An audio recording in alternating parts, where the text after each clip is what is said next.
Mummy जी आज घूमने चलते ना। मूवी चले क्या? बहुत दिन हो गए कहीं नहीं गए हम। हाँ बहुत चलते हैं। कौन सी मूवी लगी है अभी? शाम के 7 बजे का शो है मम्मी, टिकट बुक कर देता हूँ। अरे ऐसे कैसे चले? अंकिता आएगी तो वो भी तो चलेगी ना साथ में। अरे पापा उसका पता नहीं कब तक आएगी, हम चलते हैं ना, उसको छोड़ो। और वो आकर क्या खाएगी? अब मैं दीदी के लिए रोटी सेक दूंगी, वो आकर खा लेंगी। सुबह की सब्जी और चावल तो पड़े हैं, उनका हो जाएगा। डन, तो हम चल रहे हैं। मम्मी टिकट के पैसे दे दो ना। मेरे पास तो पैसे नहीं है बेटा, खत्म हो गए हैं। इस महीने अंकिता ने मुझे पैसे कहाँ दिए, उसकी पगार ही नहीं आई। तो अब क्या करेंगे, कैसे जाएंगे हम? विकी कुछ करो ना, मेरा बहुत मन है जाने का। Don't worry darling, when Vicky is there Ankita direct payment कर देगी। विकी 4 टिकट बुक करके अंकिता का यूपीआई डाल देता है और अंकिता को कॉल करके कहता है, अंकिता बहना जरा मोबाइल देखना, मूवी पेमेंट कर देना। तुझे पता है ना तेरा भाई तो ना के बराबर कमाता है, उस पर से इतने खर्चे तेरी भाभी के। मम्मी को भी तूने इस महीने पगार नहीं दी, वरना वही दे देती। अरे कोई बात नहीं भैया, इसमें कौन सी बड़ी बात है, मैं कर देती हूँ। अंकिता तुरंत पेमेंट कर देती है। भैया देख लो पेमेंट हो गया है। मैंने तो बहुत कहा कि अंकिता नहीं जाएगी तो मैं भी नहीं जाऊंगा। तेरे आने का वेट कर रहा था मैं बहना, लेकिन फिर तेरी भाभी ने कहा कि ये लास्ट शो है और फिर सबको देखने का बहुत मन था तो मैंने भी हाँ कह दिया। तू जल्दी से आ जा, फिर हम साथ में चलते हैं। नहीं भैया मुझे टाइम लग जाएगा, आप लोग जाओ। वैसे भी मैं बहुत थक गई हूँ, आकर भी नहीं जा पाऊंगी। ठीक है बहना, जैसा तू कहे। आज तेरी भाभी ने तेरे लिए खाना बना दिया है, तू खाकर सोना। हाँ, विकी के चेहरे पर हल्की सी मुस्कान आ जाती है। काम बन गया, चलो सब तैयार हो जाओ। मैं कितनी किस्मत वाली हूँ, मुझे ऐसा परिवार मिला। मेरे कारण सब रुक रहे थे, सब मुझसे कितना प्यार करते हैं। आज ही मम्मी को पैसा दे दूंगी। इस महीने लेट हो गया, वो बेचारी कैसे मैनेज करेगी। इधर सब मूवी चले जाते हैं, उधर अंकिता आकर खाना गरम करके खा लेती है। भाभी जाने से पहले मेरे लिए इतना सब कुछ बना कर गई है, बेचारी बनाने में ही थक गई होंगी। सब कितना करते हैं मेरे लिए। अंकिता खा पीकर सो जाती है। इधर बाकी लोग मूवी देखकर एंजॉय करके वापस आते हैं। अगले दिन सुबह अंकिता उठते ही सीमा के हाथों में पैसे रखकर कहती है, मम्मी ये महीने के खर्च के पैसे, वो सैलरी नहीं आई थी ना, तो इस बार थोड़ा लेट हो गया। अरे कोई बात नहीं मेरी बच्ची, मेरे पास कुछ पैसे जमा किए हुए थे, मैं उससे काम चला रही थी, अब उसमें मिला दूंगी। इतना टेंशन लेने की कोई जरूरत नहीं है। माँ तुम कितनी अच्छी हो, आई लव यू माँ। इसी तरह दिन बीतने लगते हैं और अंकिता को हमेशा लगता है कि उसके घर वाले उससे बहुत प्यार करते हैं, लेकिन उसके घर वाले उससे नहीं, उसके पैसे से प्यार करते हैं। अंकिता अपने परिवार के लिए खर्च करके और उनकी जिम्मेदारी उठाकर सुकून महसूस करती है।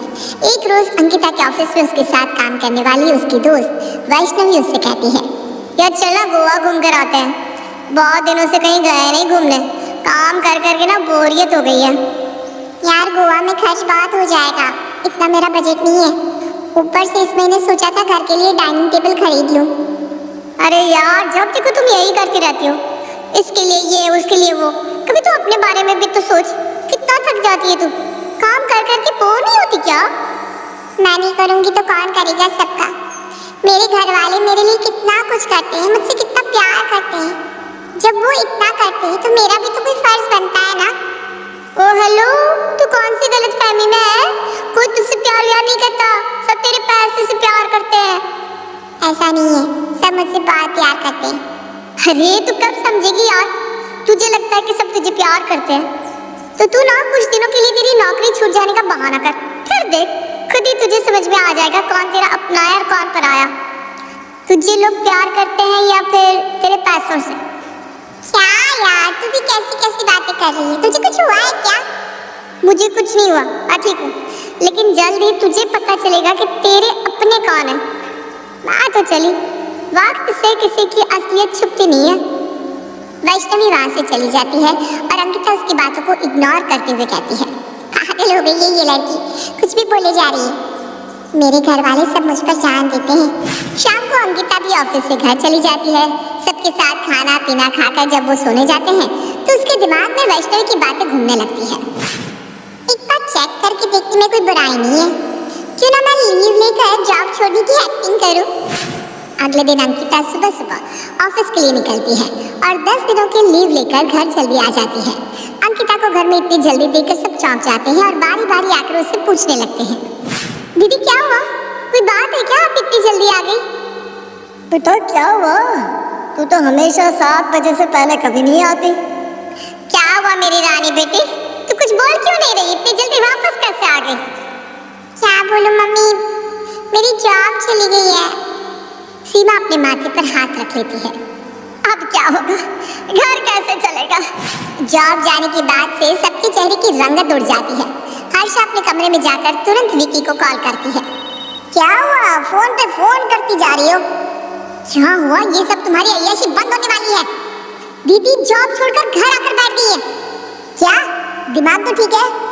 मेरी बहना नौकरी छोड़ने वालों में से नहीं है। मुझसे क्या कह रहे हो, घर आकर खुद ही देख लो। विकी उसी वक्त घर आता है। क्या हुआ बहना, तू ऐसे जॉब छोड़कर क्यों चली आई?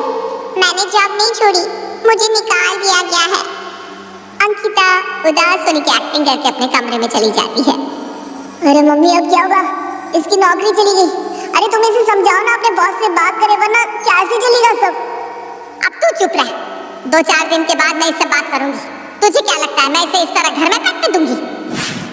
इसी तरह दिन बीतने लगते हैं। अंकिता घर में आराम से पड़ी रहती, देर से उठती, दिन भर टीवी देखती, शाम को दोस्तों के साथ घूमने निकल जाती। ये सब देखकर विकी का खून जलने लगता है और वो घर में चिड़चिड़ करने लगता है। ये सब क्या है मम्मी, तुमने उसे समझाया नहीं? अरे क्या करूं, बहुत समझाया उसे, लेकिन वो मानने को ही तैयार नहीं है। बोल रही है मुझे निकाल दिया है जॉब से तो मैं दोबारा झुककर मांगने नहीं जाऊंगी। अच्छा, तो घर पर बैठकर हमारी छाती पर मूंग डलेगी क्या? दिन भर बैठकर खाती रहती है, खर्चा नहीं लगता है क्या? इतने में ही अंकिता घर वापस आ जाती है। पापा आप इसकी ना अब शादी कर दो, उम्र बीती जा रही है, कब तक इसे घर में बिठा कर रखेंगे? आओ बेटा, आप ढूंढते हैं कोई लड़का? मेरी नजर में एक लड़का है जो मेरे साथ ही काम करता था। ठीक है, तुम्हें जिससे शादी करनी है हम करवा देंगे। अच्छा है लड़का ढूंढने का चक्कर तो खत्म हुआ, वरना उसमें भी इतने खर्चे लग जाते। अगले दिन विक्रम से राकेश और सब मिलते हैं और उसका रिश्ता अंकिता से तय हो जाता है। हर्षा विकी से कहती है, जब रिश्ता तय ही कर दिया है तो अब जल्दी से जल्दी दीदी की शादी भी कर दो। मुझसे इतना खाना नहीं बनता, कभी उन्हें चाउमीन खाना है तो कभी कुछ। जल्दी से जल्दी इसे यहाँ से निकालो, हाथ जोड़ती हूँ तुम्हारे आगे, मुझे भी जीने दो। हाँ यार, अगले ही हफ्ते अंकिता को विदा कर देते हैं। विकी और बाकी सब घर वाले अब अंकिता को जब देखो ताने मारने लगते हैं। विकी अंकिता का जीना हराम कर देता है। पापा जितनी जल्दी हो मेरी शादी करवा दीजिए। अपने आशी को बोल दे शादी में कोई खर्च नहीं करेगा, शादी का खर्चा उसे खुद निकालना होगा। अरे तू कल जाती तो आज चली जा। अभी सब क्लियर कर लेते हैं, विक्रम को बुलाकर सारी बातें कर लेते हैं और शादी की डेट भी फाइनल कर लेते हैं। उसी वक्त अंकिता विक्रम को बुलाती है। राकेश विक्रम से सारी बातें कर लेता है। देखिए मुझे कोई प्रॉब्लम नहीं है, आप लोग पैसा नहीं लगाना चाहते तो मत लगाइए, मैं कल ही मंदिर में शादी कर लेता हूँ। ये बहुत अच्छा होगा, पैसे भी नहीं लगेंगे। अगले दिन अंकिता अपने घर वालों के साथ मंदिर में आ जाती है। उधर विक्रम भी अपने परिवार के साथ मंदिर में आ जाता है। शादी शुरू होती है।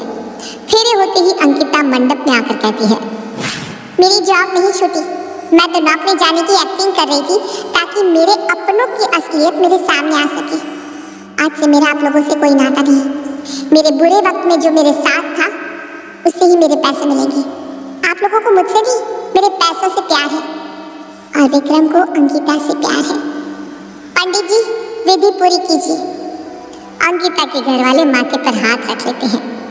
ये हमने क्या कर दिया, अब अंकिता के साथ साथ उसके सारे पैसे भी चले जाएंगे।